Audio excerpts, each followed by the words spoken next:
Ferrari came within 2 seconds of winning the Belgian Grand Prix, yet Fred Vasseur's reaction was not celebration. It was a warning, because Charles Leclerc did almost everything right. Ferrari made the correct strategic calls. The pit crew delivered. Mercedes lost one car in the opening chaos. And for a brief moment, Leclerc was leading at Spa. But none of it was enough. Kimi Antonelli caught him, passed him, and won. And according to Vasseur, the reason was hiding in the fastest parts of the circuit, where strategy could no longer protect Ferrari. What happened there explains far more than one defeat. It reveals why Ferrari can look close to Mercedes on Sunday, while still being much further away than the final result suggests. Subscribe to the channel, because the most important part of Vasseur's explanation changes how Ferrari's entire season should be judged. Spa-Francorchamps has a way of exposing weaknesses. A car can hide certain problems at slower circuits. A driver can defend through narrow corners. A team can use strategy to control track position. But at Spa, the car eventually has to run through long, flat-out sections where there is nowhere to hide. That was the danger facing Ferrari before the race even began. Fred Vasseur had already admitted that Ferrari was not especially confident about circuits like Silverstone and Spa.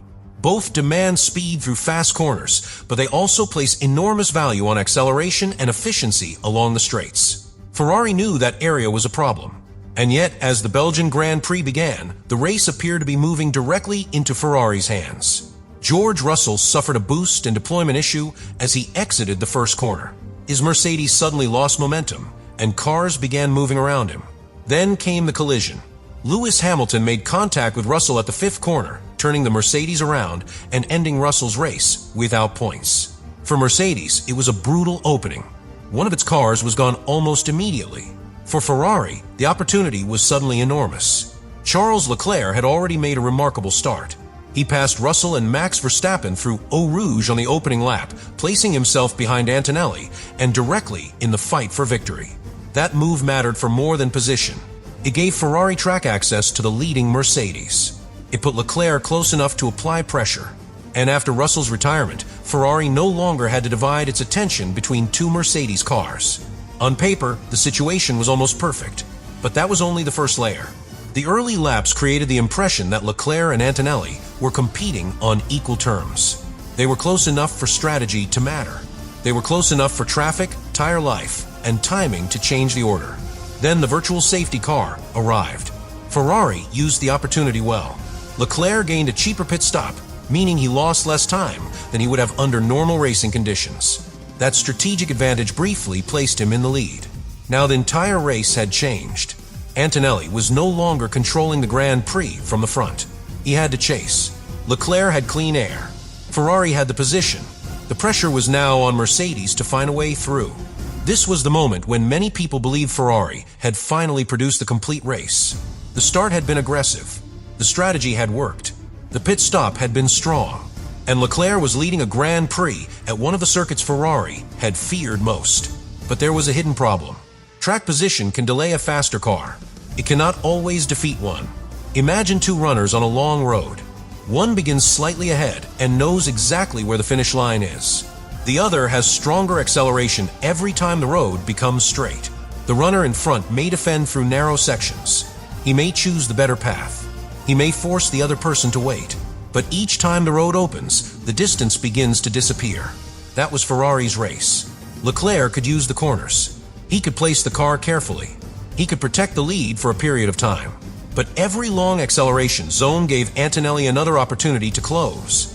And Spa contains several of them. The most famous begins after Eau Rouge and Rydillon.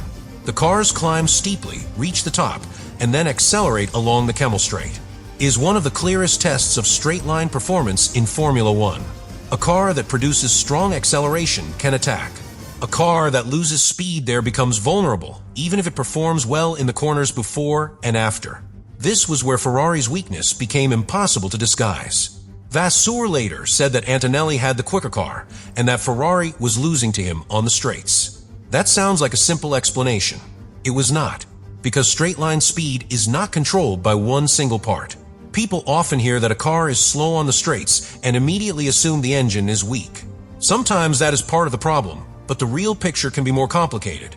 The car's shape matters. The amount of air resistance matters. The way electrical energy is released matters. The balance between cornering grip and maximum speed matters. Think of riding a bicycle into a strong wind. You can pedal harder, but if your body position creates more resistance, much of that effort is wasted simply pushing through the air. A Formula One car faces the same basic problem, only at much greater speed. Ferrari needed enough grip to remain competitive through Spa's demanding corners. But if the car created too much resistance, or if its power delivery was less effective, Mercedes could gain whenever both drivers accelerated fully. And here is what made the situation painful for Leclerc. He could not solve that from the cockpit. A driver can adjust his racing line. He can manage the tires. He can protect the inside of a corner. He can decide when to use energy. But he cannot redesign the car while driving it. Once Antonelli reached the right distance, the Mercedes advantage became a direct attacking weapon. Leclerc was no longer trying only to drive quickly. He was trying to make himself difficult to pass. Those are not always the same task. Driving quickly means using the ideal racing line and carrying maximum speed.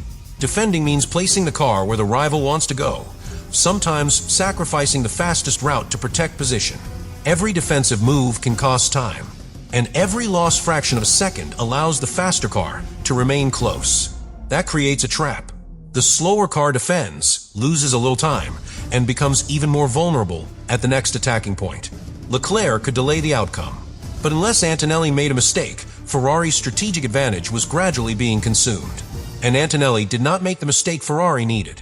He closed the gap, created the opportunity, and passed Leclerc on his way to a sixth victory of the season.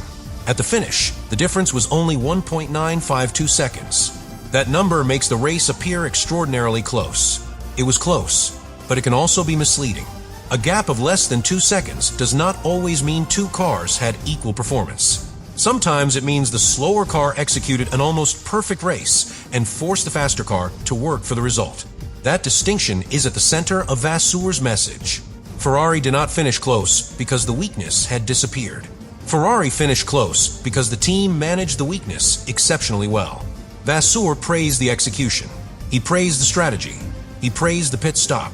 He also said Ferrari had performed better than expected at both Silverstone and Spa. Those words were important. He was not describing a team that had suddenly matched Mercedes everywhere. He was describing a team that had extracted more from its situation than the circuit layout suggested should have been possible. That is a very different kind of achievement. Ferrari's chassis development was helping. Vasseur said the team was bringing upgrades and progressing in small steps. The car was improving through corners. The team was becoming more consistent. The entire operation was giving its drivers chances that might not have existed earlier in the season. But a better chassis does not automatically erase every other weakness. It can help Ferrari arrive near the front. It can help Leclerc qualify well, attack on the opening lap, and protect his tires. It can give the strategy team something to work with. But when the Mercedes is gaining on every major straight, all those strengths are being asked to compensate for a fundamental loss. And that brings us to a question Ferrari cannot avoid. How long can execution continue covering the difference? A perfect strategy can produce track position, but virtual safety cars do not arrive on command. A brilliant start can gain places, but a driver cannot pass multiple rivals on every opening lap. A rival can suffer a mechanical problem, but championship campaigns cannot be built around waiting for the other team to fail. At Spa, nearly every useful condition appeared for Ferrari. Russell's Mercedes retired. Leclerc made an outstanding start. Ferrari gained through the virtual safety car. The pit stop was strong. The strategy created the lead. And still, Antonelli came back. This is why the Belgian result was both encouraging and uncomfortable. Ferrari proved it could fight Mercedes, but it also proved how much effort was required simply to remain in that fight. The contrast becomes even clearer when looking at the wider season. Earlier in the year, Vasseur had already identified straight-line performance as Ferrari's main concern.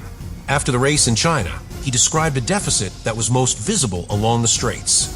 He explained that Ferrari had reduced the overall difference across the opening events, moving from 8 tenths behind in Melbourne to 6 tenths on Friday, and then 4 tenths on Saturday.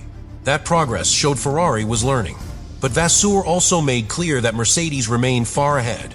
Later, he repeated the same warning. Mercedes was making a major gain on the straights. Lewis Hamilton had also recognized the problem. So when Antonelli passed Leclerc in Belgium, it was not a sudden failure created during one afternoon. It was the latest chapter of an issue Ferrari had been chasing for months, and the new regulations made that chase even more complex. The current generation of cars introduced active aerodynamics and a much greater balance between electrical power and the traditional combustion engine. Active aerodynamics allows parts of the car's aerodynamic configuration to change depending on what the car needs. In simple terms, the car can aim for more grip in the corners, then reduce resistance on the straights. Imagine running while holding a large umbrella. In a corner, that resistance might help you feel controlled, but on a straight road, it would slow you down. Now imagine being able to fold the umbrella at exactly the right moment. That is the basic goal. Keep the grip when it is needed, then remove unnecessary resistance when maximum speed matters. But every team has to make that system work as part of the complete car. The aerodynamics, engine, electrical energy, cooling, tires, and setup all influence one another. Improve one area, and another can become weaker. Reduce resistance too much, and the car may lose stability in fast corners. Add more grip, and the car may become slower at the end of a straight. Release electrical energy too early, and the car may not have enough available later in the lap. Release it too late, and the driver may lose the chance to attack when it matters most. Mercedes appeared to have found a stronger answer to that balance. That is why Vasseur's reference to straight-line performance should not be reduced to a complaint about top speed. The real advantage may begin before the speed trap. It can appear in the way the Mercedes exits a corner. It can grow as the electrical energy is released. It can continue as the aerodynamic resistance falls. And by the braking zone, a small advantage at several stages has become a passing opportunity. For Leclerc, that meant the danger was building long before Antonelli moved alongside. The pass was only the visible ending. The real damage was created during the acceleration before it, and this changes the meaning of Ferrari's upgrades. Vasseur said the chassis work was paying off, small step by small step. That progress is real. It helped Ferrari outperform expectations at Silverstone and again at Spa.